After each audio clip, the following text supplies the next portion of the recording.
Chapter 8. Attaining the Supreme.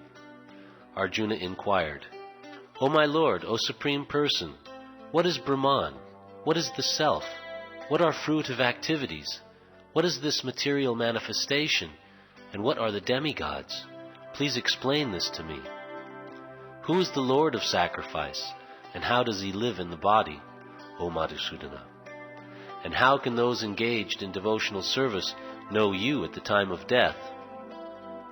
The Supreme Personality of Godhead said, The indestructible, transcendental living entity is called Brahman, and his eternal nature is called Adhyatma, the Self. Action pertaining to the development of the material bodies of the living entities is called karma, or fruitive activities. O best of the embodied beings, the physical nature, which is constantly changing, is called Adhibhuta, the material manifestation.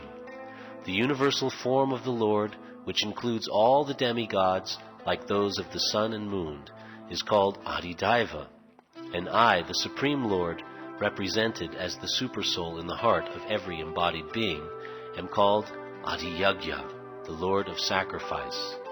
And whoever at the end of his life quits his body remembering me alone, at once attains my nature. Of this there is no doubt.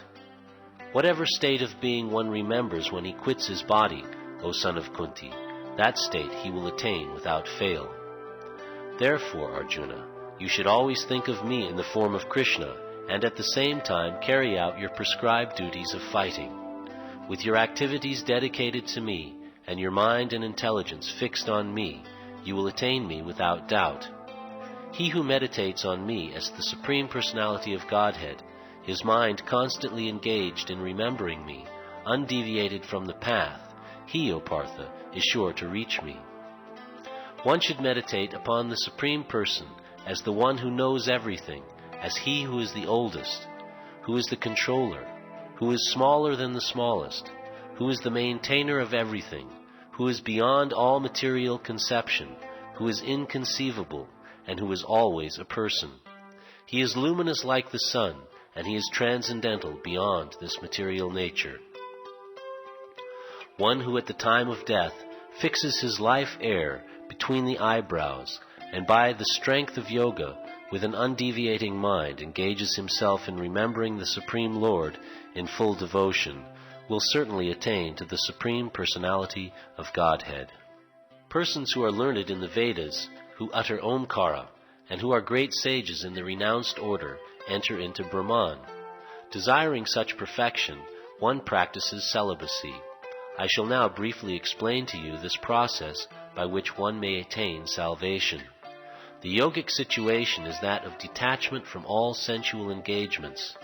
Closing all the doors of the senses and fixing the mind on the heart and the life air at the top of the head, one establishes himself in yoga.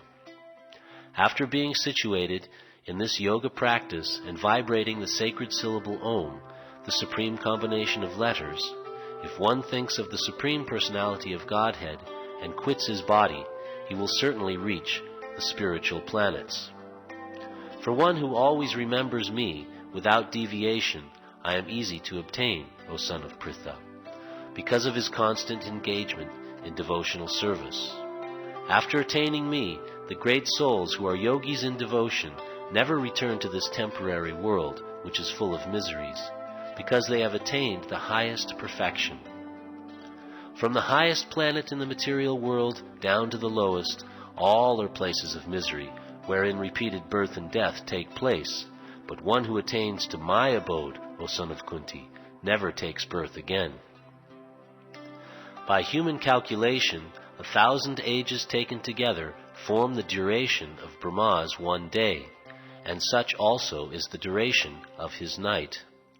At the beginning of Brahma's day, all living entities become manifest from the unmanifest state, and thereafter, when the night falls, they are merged into the unmanifest again. Again and again, when Brahma's day arrives, all living entities come into being, and with the arrival of Brahma's night, they are helplessly annihilated. Yet there is another unmanifest nature, which is eternal and is transcendental to this manifested and unmanifested matter. It is supreme and is never annihilated. When all in this world is annihilated, that part remains as it is. That which the Vedantists describe as unmanifest and infallible, that which is known as the supreme destination, that place from which, having attained it, one never returns, that is my supreme abode. The Supreme Personality of Godhead, who is greater than all, is attainable by unalloyed devotion. Although he is present in his abode, he is all-pervading, and everything is situated within him. O best of the Bharatas, I shall now explain to you the different times at which, passing away from this world, the yogi does or does not come back. Those who know the Supreme Brahman attain that Supreme by passing away from the world during the influence of the fiery god, in the light, at an auspicious moment of the day, during the fortnight of the waxing moon, or during the 6 months when the sun travels in the north. The mystic who passes away from this world during the smoke, the night, the fortnight of the waning moon, or the 6 months when the sun passes to the south, reaches the moon planet, but again comes back. According to Vedic opinion, there are 2 ways of passing from this world, one in light and one in darkness. When one passes in light, he does not come back, but when one passes in darkness, he returns. Although the devotees know these 2 paths, O Arjuna, they are never bewildered. Therefore, be always fixed in devotion. A person who accepts the path of devotional service is not bereft of the results derived from studying the Vedas, performing austere sacrifices, giving charity, or pursuing philosophical and fruitive activities. Simply by performing devotional service, he attains all these, and at the end he reaches the supreme, eternal abode.